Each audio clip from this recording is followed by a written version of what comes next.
Hello. Good evening, everyone. Welcome to Let's Talk with Dr. Greg. It is a pleasure to have you all here. If this is your first time coming over to this channel, please subscribe. If you like the content that we have been producing, please give me a thumbs up. And if you think the content is worthy to be shared, please be generous and share. Today, we're going to go straight into it. Today, we're going to talk about the JOA and the J3As. And we're going to talk about how best for the athletes to move forward. I know that a lot of people, they hear about the J3As and the JOA, and they don't really know a whole lot about the functions, the roles, and the responsibilities. And sometimes they say that the J3A should do this or the JOA should do that, but they're not sure. So I am going to lay out some basic functions of and responsibilities of the JOA and the J3A. Because if our athletes are to move forward the right way, these two organizations must get it together. Now, it's not just me saying that, but the reputation of both organizations, the JOA and the J3As, have been going through, they've been taking a lot of hits. And rightfully so, people believe that there are more things that they should do and they should not, that they're not doing for the athletes. So when we look at it, we see that the image of these two organizations are taking a hit. And if they are serious about athletes and athletes development, they must do something now to repair this image because the reputation is really bad. So I hope you all came tonight with some questions, because I would love for us to have a conversation on the issue, how we can move the athletes forward and how the JOA and the J3A should put their best foot forward if they are to help the athletes the right way. Now, there's some things that the J3A can't do, and no people may want them to do it. One thing is that they cannot manage an athlete career in any way. They are not primarily responsible to support the athletes financially. And moreover, I wouldn't think that is a good thing to continuously support the athlete financially. I think they should help the athlete to get in a position, and then they allow them to support themselves. The J3A or the JOA, they cannot regulate non-sanctioned event, which means that all these track meets that you see, if they are not sanctioned by the JOA or the J3A, they cannot regulate them in any way. And also, they cannot discipline any athlete outside of a non-athletic offense. So I just want to get that clear. But we're going to talk about what they should do. We're going to talk about what they must do if they are to move the athletes forward. Now, when it comes to organizing and regulating athletic events, it is something that they should do and it's something that they must do. But when we talk about regulating and organizing events, it always seems as if they're only responsible to regulate championships. But when it comes to how they must help the athletes to grow, you don't see that. You don't see where they are actually helping to develop the minds of the athletes. And this is something that is absolutely important. They must create programs that can help with mental toughness. The athletes must learn to handle pressure, and they must learn to overcome obstacles in their lives. There are also many other things that they need to do. What about personal growth? The athletes must learn to win gracefully, and they must also learn to accept defeat the right way.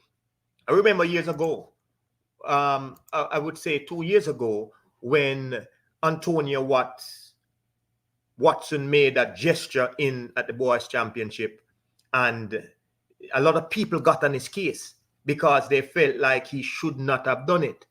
And you never hear anything about the J3As where they came up with programs that can help to educate the young man. The man was doing something and he thought it was an acceptable behavior. But the point I'm trying to make here is that the J3As must come up with programs, not should. They must come up with programs that can help athletes in terms of personal development, in terms of building mental toughness, in terms of building tenacity, educate them on the importance of hard work. These are things that they must do. They also must develop the athletes the best way. Now we look around and we see where some of the grassroots programs, some of the elite athletes, some of the young and developing athletes who need the help. And we don't see any major programs that are being developed. I remember years ago, I asked the Honorable Juliet Cuthbert Flynn on the program, and I asked her, is there any program that you know about that the JOA or the J3A is actually doing to help the athletes to develop the right way? And she said, none. Now, I have been to many places and I've seen and heard of issues, but one of the things I've never seen where the coaches seem to dislike the federation so bad. I'm going to play a clip, and I also want your feedback because, as I said before, this is the first and the only place that I've heard coaches who just dislike the federation because they feel like the federation is not doing enough to develop the athletes. Hear what Stephen Francis had to say, and then I will come back again and give you my commentary. Jamaica, in the form of the J3s, does not have to do anything in the senior athletics. Mr. Mills and Mr. Francis and Mr. Wilson and Mr. Stewart, O'Keefe Stewart, and Mr. Walcott up at JC and whoever else, they do all the work. They do all the work. They fund the athletes, or they arrange funding. They produce the athletes who are capable of winning medals, and the coaches overseas. All the J3As has to do is to stay out of the way. Do not put obstacles to make it more difficult. So far, as I said before, nobody pays these athletes. The government or the J3As don't pay these athletes. Right?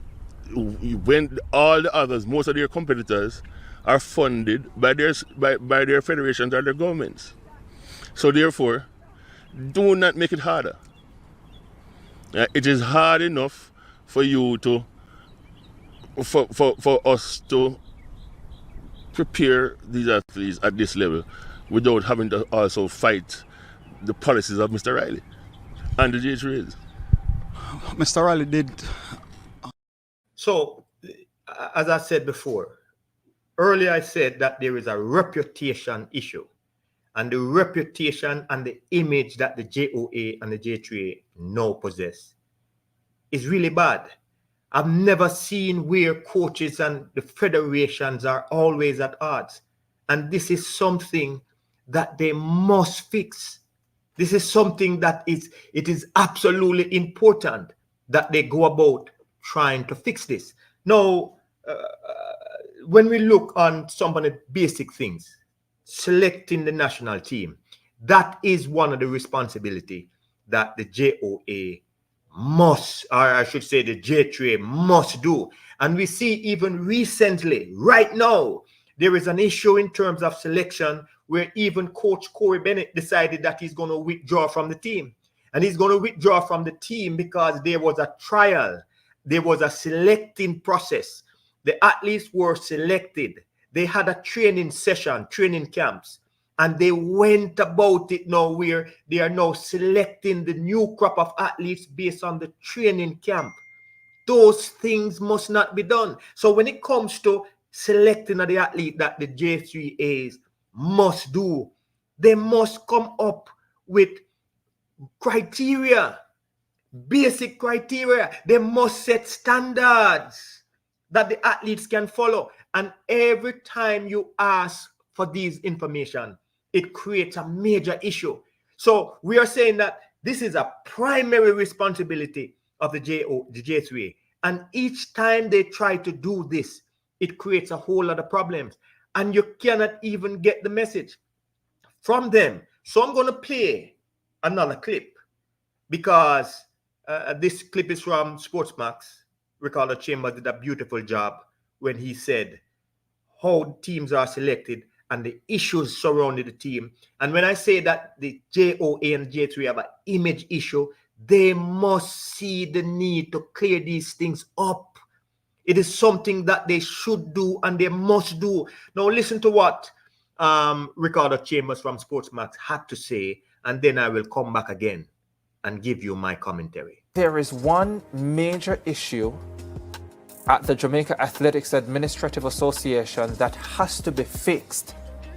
And I think if that is fixed, we will not have a lot of what we have seen over the last 3 days. The word, Lance, is transparency. The J3As has a massive issue with transparency. And I'm going to bring up a few things here. One, we've dealt with quite a few of these issues on this show over the last year. Athlete welfare, athletes' assistance, yeah? The J3As consistently says that they assist athletes, but nobody knows how many athletes are assisted. Nobody knows how much the J3A spends yearly assisting athletes specifically. We don't know who are the specific athletes who are assisted. We don't know the criteria for assistance for any athlete. That's a massive issue of transparency right there. Selection. There are transparency issues around selection. It showed yesterday when we had the conversation with David Riley, who didn't feel comfortable telling us who the members of the selection committee are.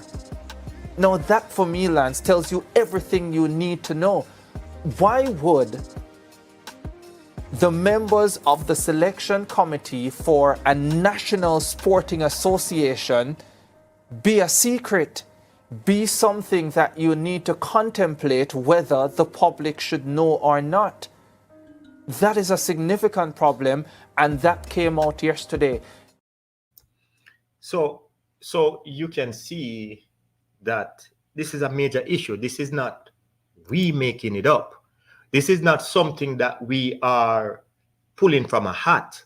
This is something that people are experiencing, and this is something that must be stopped. So when I say that the JOA and the J3A has an image problem, they have a transparency problem, I'm not trying to bash them in any way because we do need them.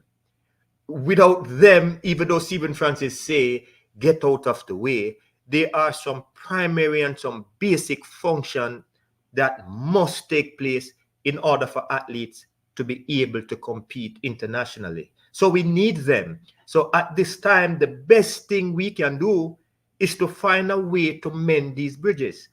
How can the J3A and the coaches put aside these differences and work it through? How can the JOA and the J3A put aside some of these issues and start to work closely with athletes? How can the J3A now put a tier system in place where the athletes now can benefit, and it is not something that is in secret where because I know this person, I get the opportunity, or because you know that person, you get the opportunity. This is something that they must sit down and take into consideration. And I hope that at the end of the season, Mr. Gill and his team and Mr. Samuda and his team will go back to the drawing board and put strategies together, programs together, because there is no way we can continue this high level of success if we don't have programs. Now, I'm one of them who will say that the JOA and the J3A, they have been blessed over the years. They have reaped what they did not sow. And at some point, if they want this to continue, the success to continue, they must take their rightful place And they must start doing some of these things that can help the athletes to grow. Now, I can tell you another basic function that they must do that they are not doing. They must advocate for athletes in local and international organizations. This is one of the function, this is one of the primary responsibility of the JOA and the J3A, but they never ever seem to do it. I don't know what it is, but we have more than enough Olympians and world champions and athletes who are highly successful in their event, past athletes and current athletes. And it is their responsibility that when they meet up with World Athletics or the Olympic Association, that they advocate for their local athletes. Why is it that when you go places, you see all the Americans, the past athletes, representing their country? Why? Because their country advocate and represent them well and encourage other past athletes to be a part of international and local organizations. It is helpful because when those individuals go over there and get the experience, they can come back and they can share it with the young and the developing athletes. Because remember, it is not just about us. It is about the future generation. How can we help the future generation to be better? And that is why I am saying that the JOA and the J3A must get this thing together. They must put aside their differences and they must come together and start doing some of these primary basic functions that they are required to do. And finally, one other thing that the JOA and the J3A must do, they must support athletes' welfare. They must address the needs of the athletes, whether it is mental health, whether it is education, or whether it is their long-term career. No, I have never seen, and maybe I might be wrong in this, but I have never seen where the JOA or the J3A decided that they are going to take it upon themselves to support athletes' welfare. Remember, this is not something that they might be able to do. This is something that they must do. This is a part of their primary function. I'll say that again. This is a part of their primary role and primary responsibility. They must create educational programs for amateurs and the professionals, and they must help the athletes to better transition into a career. I don't know why they choose not to do it, but I think that it is time that we all hold them accountable, because if track and field is to be better, all of us will have to come together and all of us must put pressure for them to do what is right. Now, these are basic things that we talk about today. Basic things, programs. Why is it that we don't have more programs out there helping athletes with their mental status? Why is it that we don't have more programs out there teaching athletes how to be mentally tough, how to be mentally strong, the importance of hard work, the importance of commitment, the importance of dedication? These are programs that are necessary. I can tell you that I look at some of the athletes who are in their developing stage, and when I see, I can tell you I am disappointed, because you can tell that the athletes' conceptual skills and knowledge is just not there. And it is the J3A and the JOA primary responsibility to put together these programs that can help the athletes. So if you have any question for me tonight, please feel free to ask these questions, and I will do my very best to get this going. Now, there is one particular statement that was made by Kevin Clark. He says, best practices regarding physical health, mental health, strategic training camps for qualification. And he's telling us here that these things are taught in camps, they are taught in seminars, they are taught in workshop. How can you get an athlete to understand the importance of balancing their mental health? How are they going to do that if you don't create the programs? How are you going to teach them about strategic training? They must learn these things from early. And if they don't learn these things, how are they going to know? I can tell you that one of the things that I do, and I do it from the goodness of my heart, and it's because I know that they need it, is that twice a year at least I go to Jamaica and I circle the island. I go to different schools and I try to talk about these things. I try to encourage, I try to motivate, and I try to educate. And it is not my primary responsibility, but I do it because I know that the athletes need it. So if you have any more questions for me, I am willing to take these questions. But I will say to you that wherever you are, if you have to write letters, if you have to make telephone calls, but you must reach out to these federations and let them understand that enough is enough. You must let them understand that together you are willing to play your part just as how we are willing to play our part, because it's a national thing. It's a Jamaica thing. This is not a Dr. Greg thing, or this is not your thing, or this is not Coach Stephen Francis thing. This is our thing. And when we look at what went down at the Olympics, that is a sign that something must be done. Now, I know that some people may sit comfortably where they are and they may not look at what is going on, but that is a sign.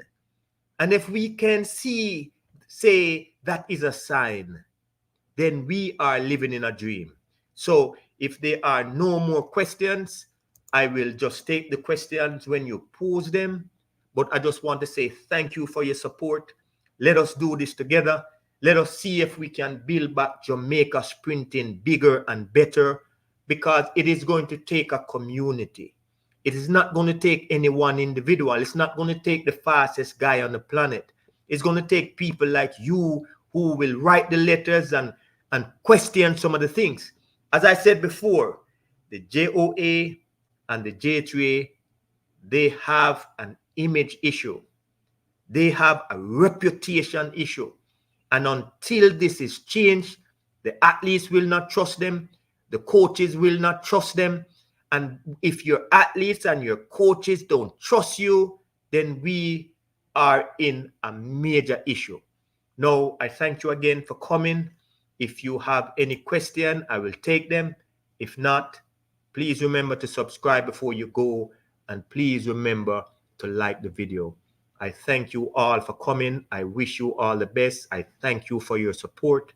Let's talk. I will take your question off here, and have a blessed night. Thank you again.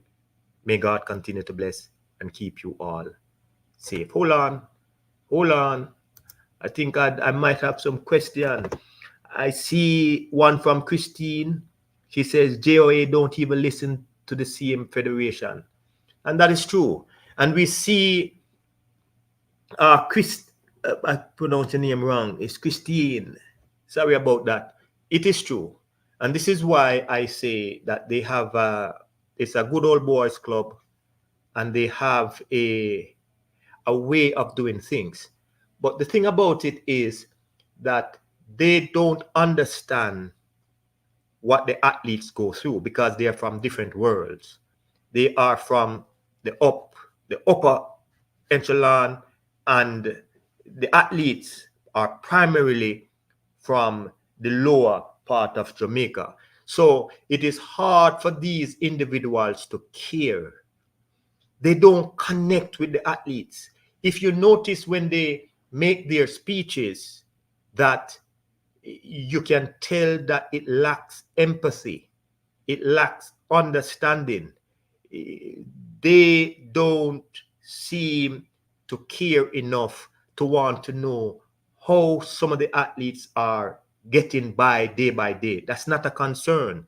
And because that is not a concern, they don't see any need to implement programs that can educate and inspire and motivate these athletes.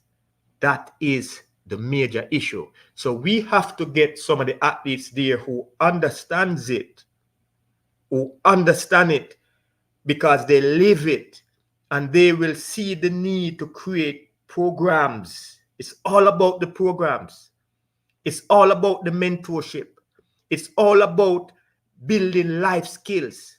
It's all about the support that they have or they put around the athletes. It's all about the funding, helping them to get to another level.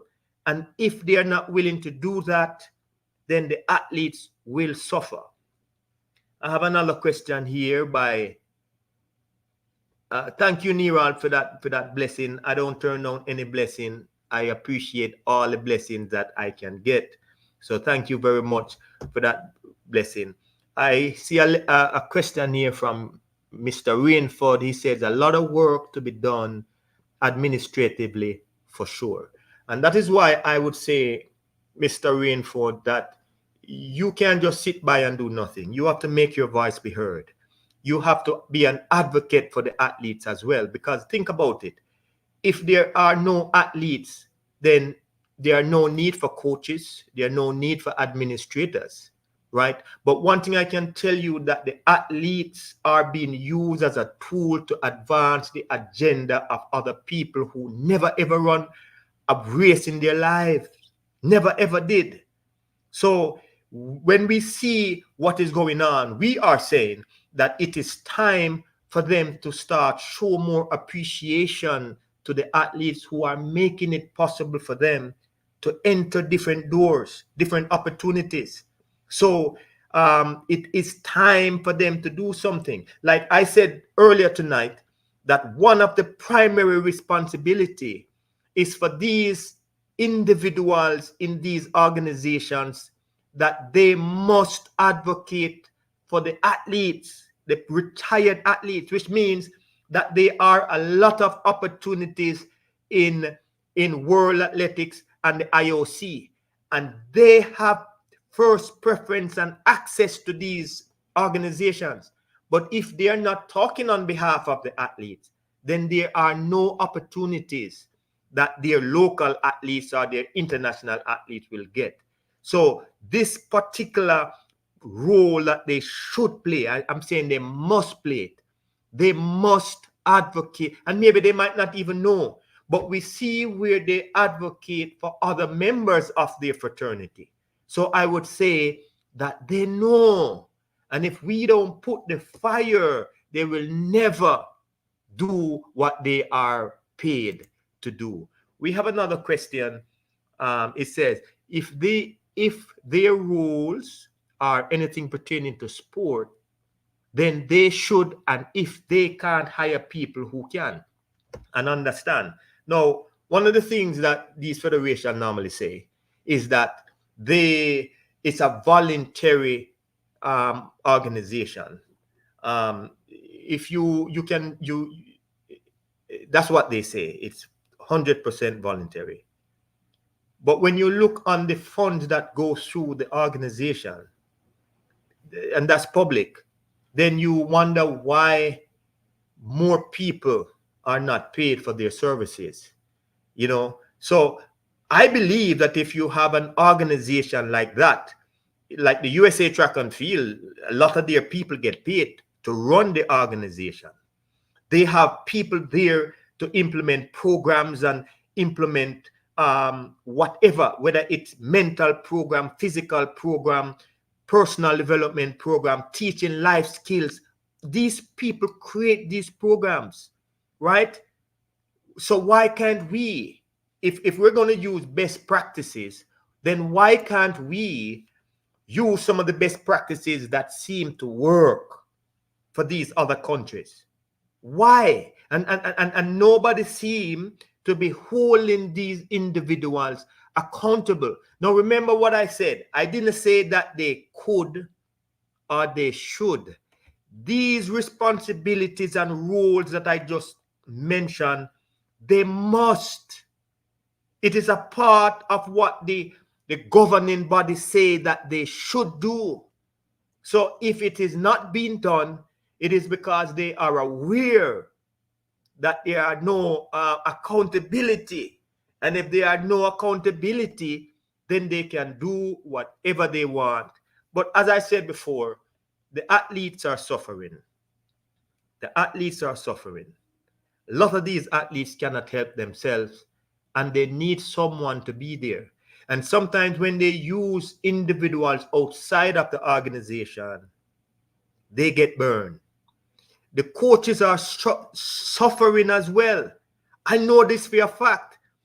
Do you know that a lot of these local coaches at the grassroots level, that they don't get access to the level 1 coaching?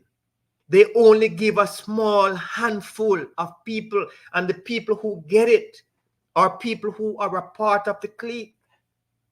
So if you want the grassroots programs to be better, then they must put in place programs that can benefit those coaches at the base of the pyramid, because these are the coaches who are doing the hard work. They are the first point of contact to the athletes, these young developing primary school and prep school athletes, and they have to develop some of these young athletes with nothing.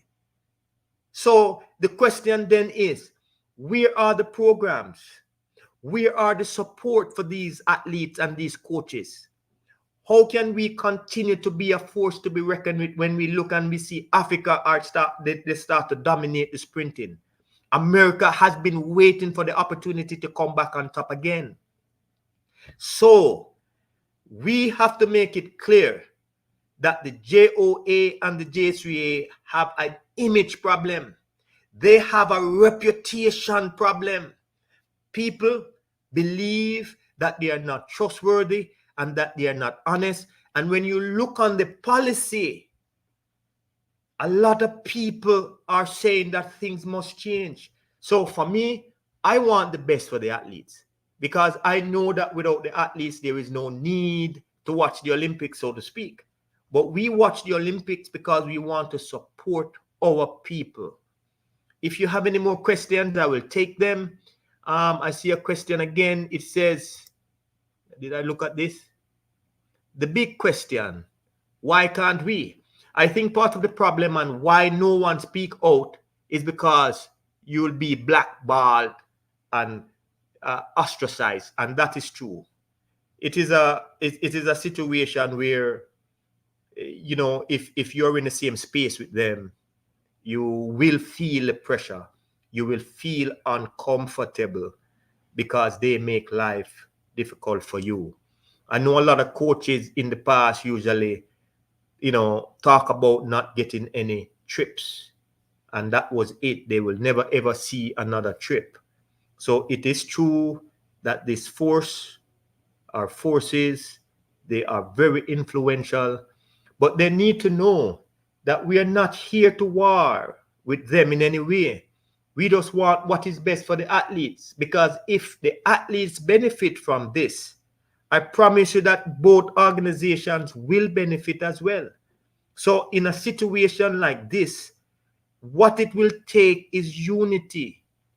Unity. We all have a part to play, and we must try to play our part to the fullest. Kevin says, what are some of the roles that you would recommend these organizations introduce that would be beneficial? Well, in terms of roles, you know, I think you need someone there to speak up for the athletes. I think that the first thing, you should have an athlete representative, just like how you see Wavell Hines is the representative for the Players Association. And if somebody has a problem, they can go to a Wavell Hines and he can petition the next in command, and someone will listen. But if an athlete has an issue, there is nowhere to turn, there's no one to go to. And if you notice that not even the media houses are willing to speak up on this. So the athletes need someone. That's the primary role that I would suggest, that the athletes need someone that they can voice an opinion to, and then that person can speak with the proper authority, and they can negotiate on behalf of the athletes. Because remember, the key is to protect the product, and the product here is the athlete. If the athlete is not able to do what they can do, none of these organizations will benefit. But because we believe that we have so many talented athletes, we tend to ignore one or two. But when we have talents like that, we should never ignore these issues. We should make sure that the athletes have a voice, and the voice is honest, the voice is clear, the voice is objective, the voice is reasonable.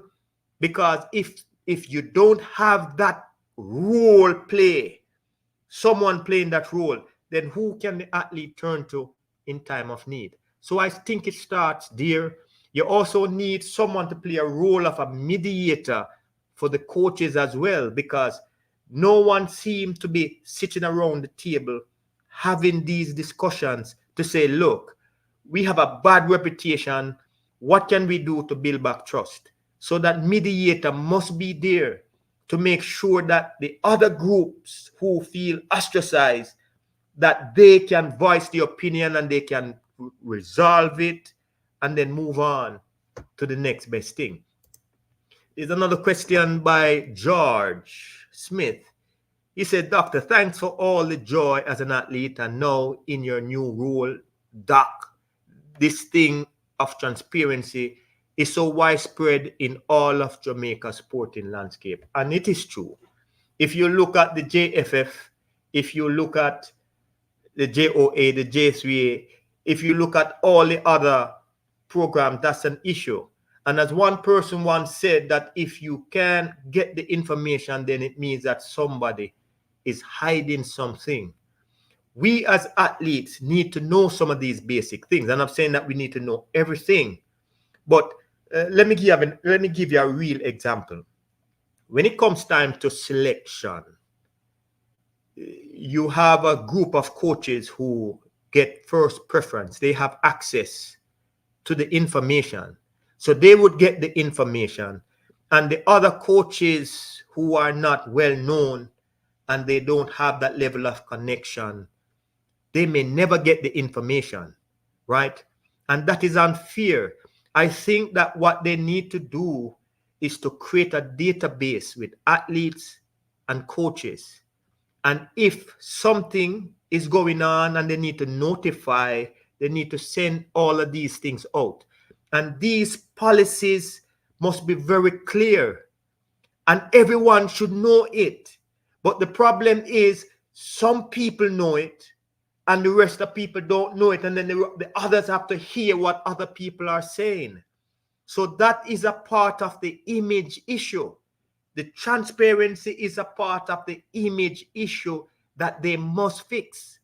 And if they are not willing to fix that, then the athletes will not trust them. The coaches will not trust them. The spectators, you can see the spectators really don't trust them anyway. You know, so if they can see that people don't trust them, and when people don't trust you, your credibility, you know, my parents used to tell me about reputation, you know, and if you have a bad reputation, it means that people will not trust you. And if people will not trust you, I don't know. So the first thing I think the JOA and the JSWA need to do, they need to clean up that image. They need to put aside the ego, and they need to acknowledge that they need the athletes and they need the coaches. This is not a time to tug and war and fight with one another. This is a time when we put aside our differences and start to build the program again. Christine, great idea, Rainford, but again, I'll bet fear plays a big part. And it is absolutely true. A lot of these people don't want to say anything, and a lot of these people depend on them. Now, I can tell you a story, real story. That's why Stephen Francis went out and did his own thing. Because I remember in 2000, Stephen Francis was building MVP, and along the way, I don't know exactly what transpired. But Stephen Francis realized that if he is to achieve anything of greatness, that he would need to do it by himself. And as a result of that, he built the MVP without any help from them. In fact, he chooses not to accept any help. And the reason why he did not want to accept the help, because he realized that the help comes with a price. So if you take the help from them, depending on who you are, you may find that you lose your freedom. You can't say what you want to say. You can do what you want to do, you know. So most people think that the safest place to be is by themselves, and if they have an issue, they choose not to say anything. But as I said before, this is not a time to fight. This is a time we first must come together. Because getting 6 medals at the Olympic Games, I can tell you that it might only get worse. And if they are serious about the growth and development, then the athletes' priorities must be the number one focus. I can't say that enough. It is something that we must do together, and we must be honest with it. We must be truthful with it, because at the end of the day, if we get a hit, I can tell you it's going to be hard to build. Now, people might say you're talking foolishness, Dr. Greg. I remember when I came about 1992, we were at a very low place in terms of our juniors. We weren't winning any medals. The people who see us winning medals now, they're fortunate to be a part of the winning culture. But there were times when the only group of people, we would come back with 2 medals, 3 medals, you know. So we started in 1992 with the Ines Turner, the Catherine Scott, the Merlin Fraser, and so on, myself included. And we started to win, and that group took us to 2000. And then we had the board era that came about 2005 or 2006, somewhere around there. But what I'm saying here is that I was a part of the team when nothing was going on for us. And it took talent and overseas opportunity where they could pick up the expenses and help us to develop. That is how we started to do great again, until Stephen Francis came about and he started to build the MVP. Now we are doing better, but if these programs are not in place, I promise you that you won't see the mental strength that the athlete is supposed to have. You won't see the level of commitment and honesty that the athlete should demonstrate. Look at the relay team. Who would have believed that you would offer the athletes so much and they turn it down? They turn it down because of the history. That is why they turn it down. So we must ensure that the reputation is built, and if the reputation is not fixed, then we're in a big problem. I thank you all for coming out. I thank you for your time. Please like the video. Please share the video. Please play your part the best way you can in terms of contributing to your country and to your athletes. All right? I thank you all for coming out. Thanks again for the blessing, and I bless you back 100 times. I am Dr. Gregory Horton. Have a blessed night.